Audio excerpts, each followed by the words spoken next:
শুভেন্দু অধিকারী একটা হনুমান। শুভেন্দু অধিকারী ব্যক্তিটাই তো একটা জালি ব্যক্তি। আসলে দেখতে অনেকটা বিজেপির মতো, কিন্তু মানসিকভাবে রাজনৈতিকভাবে সব দিক থেকেই তৃণমূলী। কারণ তৃণমূলের গর্ভে শুভেন্দু অধিকারীর জন্ম, তৃণমূলের গর্ভে জন্ম। আর সেই গর্ভধারিণী বা সেই দলটার গর্ভধারিণীকে মমতা বন্দ্যোপাধ্যায়। বাংলাদেশে লাগাতার হিন্দু নিপীড়নের প্রতিবাদে এবার বসিরহাটের গোজাডাঙ্গা সীমান্তে শুরু হয়েছে বিক্ষোভ।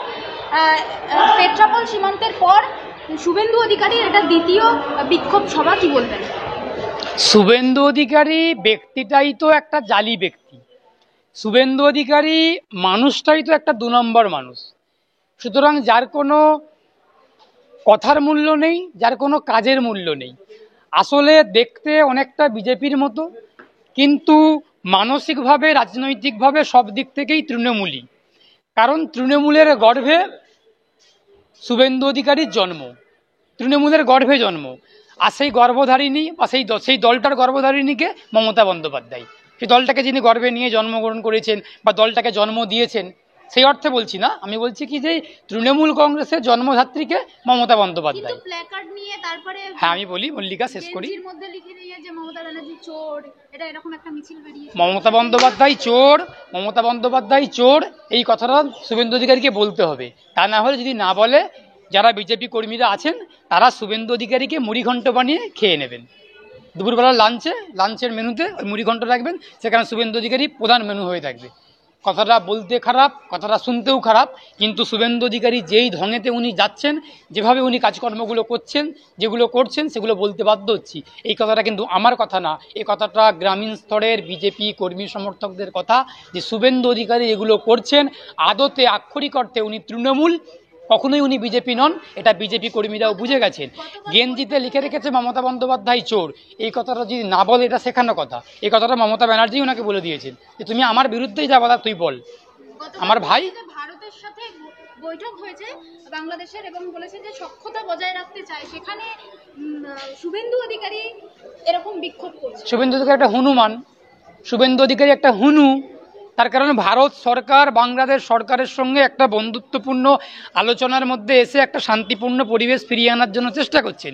সেখানে শুভেন্দু অধিকারীদের মতো হনুমানগুলো একটা পরিস্থিতিকে আরও উত্তপ্ত করার চেষ্টা করছেন। সেই কালো মেঘটা কাটানোর চেষ্টা করছেন ভারত সরকার, বাংলাদেশ সরকার। সেখানে শুভেন্দু অধিকারীদের মতো ব্যক্তিরা কোথাও ঘজা ঘটা না কী সব জানি না, কোথায় একটা গিয়ে হিন্দুদের জন্য লড়ছে না। আমি আবারও বলছি, ও তো নিজেই হিন্দু নন। শুভেন্দু অধিকারী নিজেই তো একজন হিন্দু নন। শুভেন্দু অধিকারীকে আমি হিন্দু বলেই মনে করি না। হিন্দু শ্রী রামকৃষ্ণ পরমহংসদেব, হিন্দু চৈতন্য মহাপ্রভু, হিন্দু মা সারদা দেবী, হিন্দু শ্রী রামকৃষ্ণ পরমহংসদেব। ওই গরুকে শুভেন্দু হিন্দু হতেই পারে না। যে দিনের বেলা গরুর মাংস খান, টিফিনে করে রাত্রিবেলা বাবার জন্য, শিশির অধিকারীর জন্য, ভাইয়ের জন্য গরুর মাংস টিফিনে করে নিয়ে যান, এটা আমার কথা না। এটা অনেক চ্যানেলে অনেক আইনজীবীরা বলেছেন, আপনারা দেখতে পাবেন। সেই শুভেন্দু অধিকারী, গরুকে শুভেন্দু অধিকারীকে আমি কখনো হিন্দু বলে মনে করি না। দিনের বেলা গোমাংস খাবো চেটে পুটে, আবার রাত্রিবেলা গোমাতাকে করার জন্য তার পরের দিন মিছিলে হাঁটবো, এই দুমুখো হিন্দু দেখিনি। আমি আবারও বলছি, হিন্দু হলেন শ্রী রামকৃষ্ণ পরমহংসদেব, হিন্দু হলেন শ্রী চৈতন্য মহাপ্রভু, হিন্দু হলেন মা সারদা দেবী, স্বামী বিবেকানন্দ। হিন্দুকে দেখতে হলে বেদুল মঠে যেতে হবে, হিন্দুকে দেখতে হলে ওই শিশিরবাবু ছেলেকে দেখে হিন্দু বলা যাবে না। ও হিন্দুদের কলঙ্ক, হিন্দুদের লজ্জা। হিন্দুদেরকে শুধুমাত্র বিভ্রান্ত করার জন্য, হিন্দুদেরকে ভুল বুঝিয়ে বোকা বানানোর জন্য এইগুলো উনি করছেন। তৃণমূলের বিধায়ক হুমায়ুন কবির বলছেন যে মুর্শিদাবাদে বাবরি মসজিদ তৈরি করুক না, করতেই পারেন। এখন হুমায়ুন কবির একজন মুসলিম সম্প্রদায়ভুক্ত একজন ব্যক্তি, তিনি বলতেই পারেন একটা মসজিদ তৈরি করব।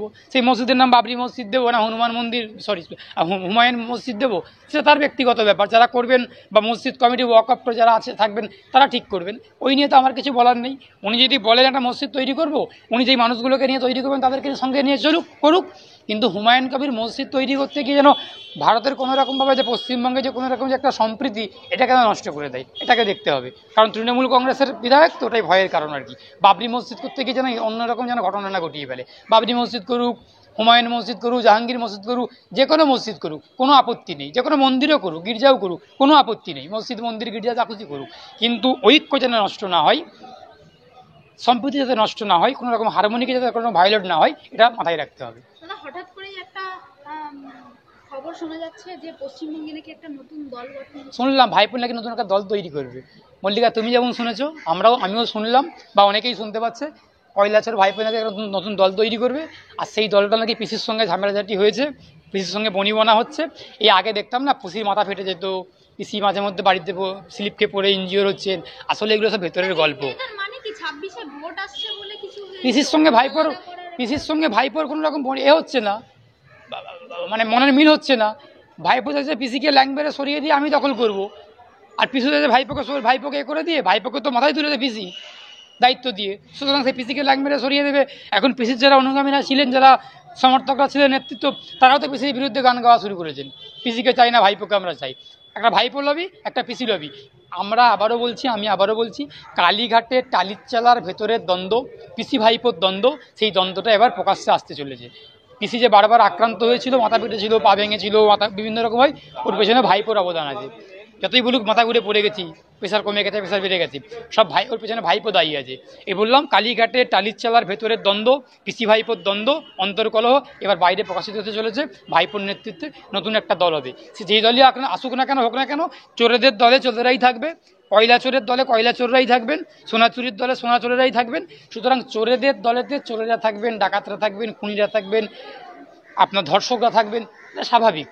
কিন্তু যতই নতুন দল তৈরি করুক, বাংলার মানুষ সিদ্ধান্ত নিয়েছে, তৃণমূলকে হারাও আর বিজেপিকে তাড়াও, বাংলাতে একটা বিকল্প সরকার প্রতিষ্ঠিত করো। সেই বিকল্পটা কখনো চোরের বিকল্প, কখনো চোর হয় না। পিসির বিকল্প কখনো ভাইপো হতে পারে না। চোরের বিকল্প চোর হবে না। চোরের বিকল্প গণতান্ত্রিক প্রগতিশীল শক্তিগুলোকেই মানুষ বিকল্প হিসেবে বেছে নেবে আগামী দিনে। কি মনে হয় যে বিকল্প হিসেবে কি সিপিএম আসতে পারে? আমি বলছি না, কথা আমার বলার কোনো রকম নেই।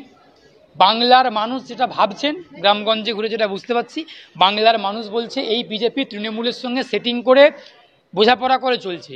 বিজেপি কখনোই চাই না বাংলায় পরিবর্তন হোক। বিজেপির কেন্দ্রীয় নেতৃত্ব নরেন্দ্র মোদীর সঙ্গে মমতা বন্দ্যোপাধ্যায়ের খুব ভালো সেটিং রয়েছে, এটা সবাই বুঝতে পেরে গেছেন, সবাই জানতে পারছেন। সেই জায়গাতে দাঁড়িয়ে তৃণমূলীরাও অখুশি আর বিজেপিরাও অখুশি, যারা প্রকৃত বিজেপি।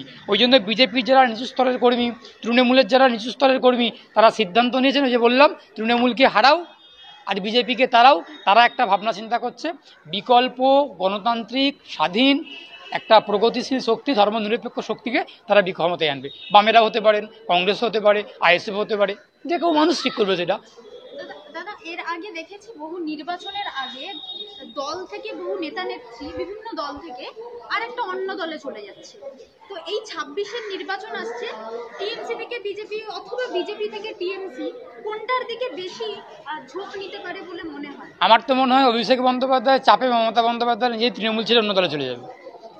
যা পরিস্থিতি তৃণমূল কংগ্রেসের মধ্যে হচ্ছে, আমার মনে হয় 26-এর বিধানসভা নির্বাচনের আগে অভিষেক বন্দ্যোপাধ্যায়ের চাপেতে মমতা বন্দ্যোপাধ্যায় নিজেই তৃণমূল কংগ্রেস ছেড়ে অন্য দলে, হয়তো বিজেপিতে যেতে পারে, অন্য দলে মানে বিজেপিটাই খোলা আছে, দরজা খোলা আছে।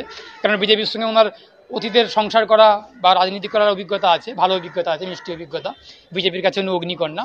সুতরাং 26-এর বিধানসভা নির্বাচনের আগে হয়তো আমরা দেখতে চলেছি, জিততে পারবে না। আমি আবারও তো বললাম, তৃণমূল করো আর বিজেপি করবো, এই দলই করুক না কেন, জিততে কেউ পারবে না। মানুষ একদম তলিয়ে দেবে, ল্যাং মেরে সরিয়ে দেবে, তৃণমূলকে হারিয়ে দেবে, বিজেপিকে তাড়িয়ে দেবে। দিয়ে আবার বলছি, গণতান্ত্রিক প্রগতিশীল স্বাধীন ধর্মনিরপেক্ষ শক্তি বাংলায় ক্ষমতায় আসবে 26 সালে। 26 সালে অভিষেক বন্দ্যোপাধ্যায়ের চাপে মমতা বন্দ্যোপাধ্যায় নিজেই তৃণমূল কংগ্রেস ছেড়ে অন্য দলে চলে যাবে।